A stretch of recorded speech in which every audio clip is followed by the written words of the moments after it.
Kia ora koutou.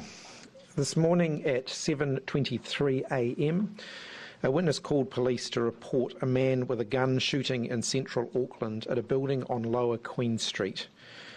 At 7:34 a.m, police arrived on the scene and the Armed Defenders Squad arrived there 4 minutes later. It's with deep sorrow that I can confirm that 2 people have been killed. At this stage, I'm aware that 6 others have been injured, including police. They've been taken to Auckland Hospital. Police have also confirmed that the shooter is also dead. The assessment from officials is that there is no national security risk. There is no change to New Zealand's national security threat level. This is the information that we're able to share so far. The offender was armed with a pump-action shotgun. He moved through the building site, discharging the firearm as he went. Upon reaching the upper levels of the building, the man contained himself in an elevator. Shots were fired and he was located a short time later. I want to thank the brave men and women of the New Zealand Police who ran into the gunfire straight into harm's way in order to save the lives of others. These kind of situations move fast, and the actions of those who risk their lives to save others are nothing short of heroic.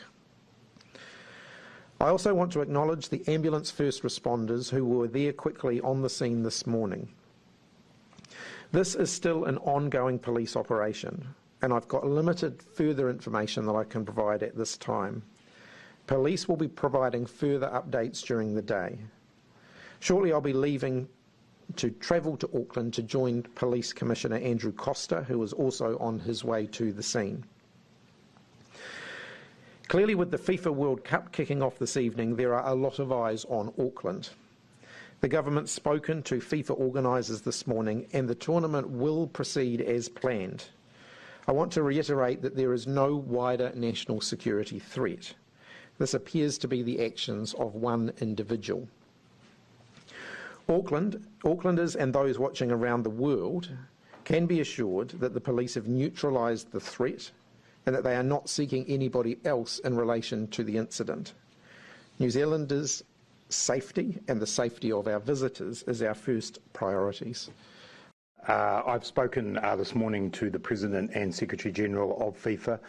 They passed on, firstly, their condolences to all those impacted by the incident this morning and indeed to all New Zealanders. As the Prime Minister has already said, the tournament will go on and tonight's game will be played. The FIFA organisers, the police are already, up until this point, have been embedded within the FIFA organisational structure as just part of the normal organisation of the tournament, so there is very close cooperation there. There are a number of teams, as you'll be aware, who were staying in the immediate area.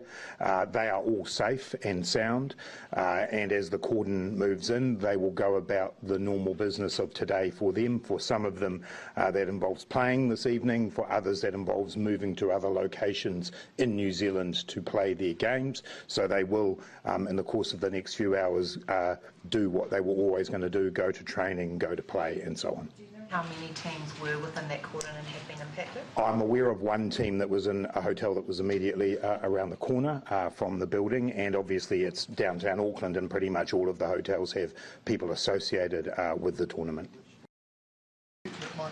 We don't have any information about what the actual motivation was, other than that the police have not identified any, ideological or political motivation for this. As soon as they're in a position to share more information, I'm sure that they will do that. Just on the CBD itself, the advice that we've had from police is that they'll be looking to narrow the cordon as quickly as they can to get the CBD back up and running now that the threat has been removed. There'll be an increased police presence, obviously, around Auckland to provide public reassurance, but the police have indicated that they don't think there is an ongoing security or safety risk. Thanks, everybody.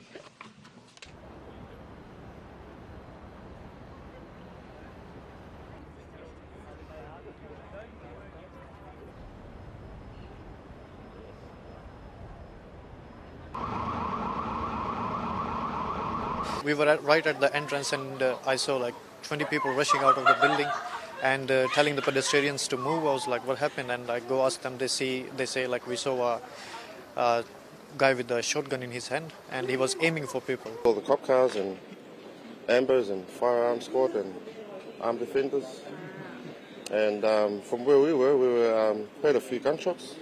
Actually, yeah, I'm quite nervous. A lot of people was like here and there for something shooting going on, and yeah, everybody's panic here. There are police everywhere. Didn't really know what was going on, and then when we got inside, we were told it was a lockdown, so we had to stay inside.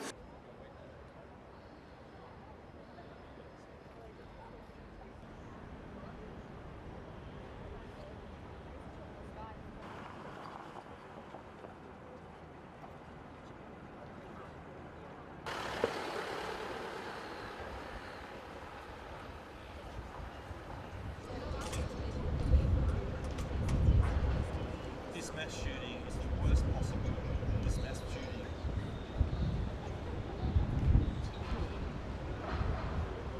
And the organisers of the World Cup, it's cast an enormous pall over what was meant to be a celebration.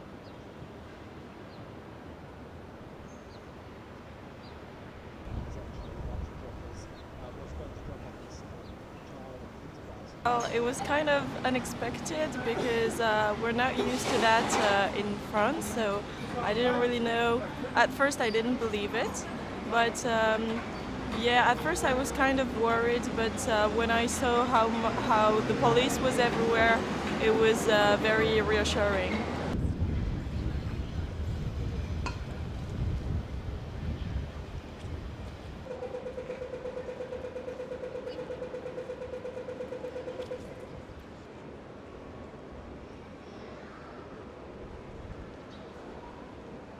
It's a bit stressful that happens in the city like that. And yeah, I just found out like 5 minutes ago when I came down the street. So yeah, I think I'm gonna go back to my hostel and stay there for the day a bit because I don't really know what happens. So I want like to stay safe.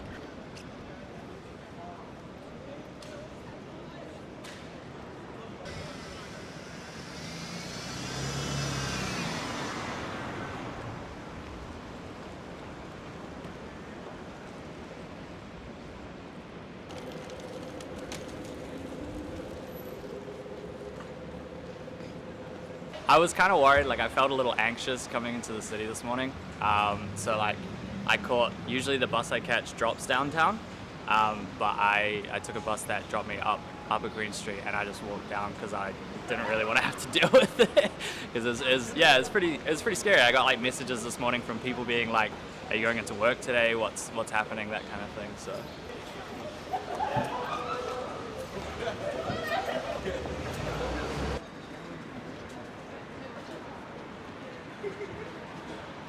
You'll see probably a lot of beefed up security, honestly. I don't think they'd be looking to take any chances just on the off chance that you get something like this happen again.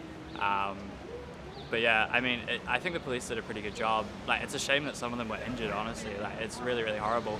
And yeah, I think it's just totally like probably someone who's mentally ill or something like that, and they just maybe snapped, and it just happened to coincide with today.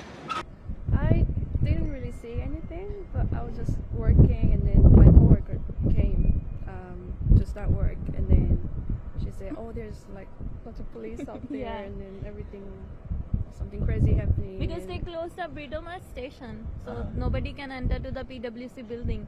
So that's why our friends were like texting, we can't come to work, so we might need to wait outside. And they blocked the road as well.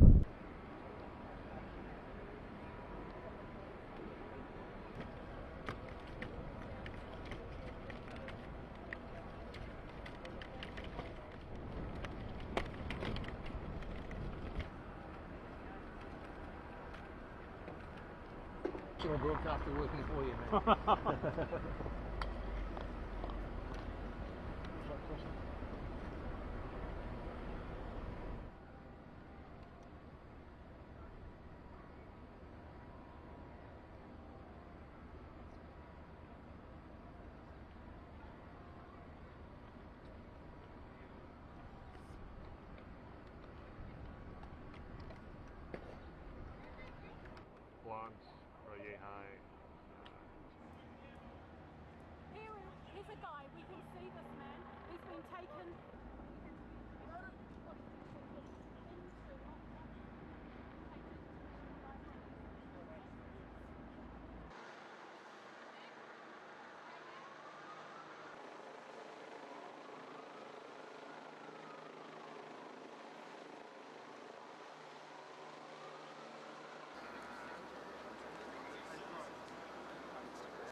Stuff understands multiple people have been killed and others wounded following a shooting on Auckland's Queen Street this morning.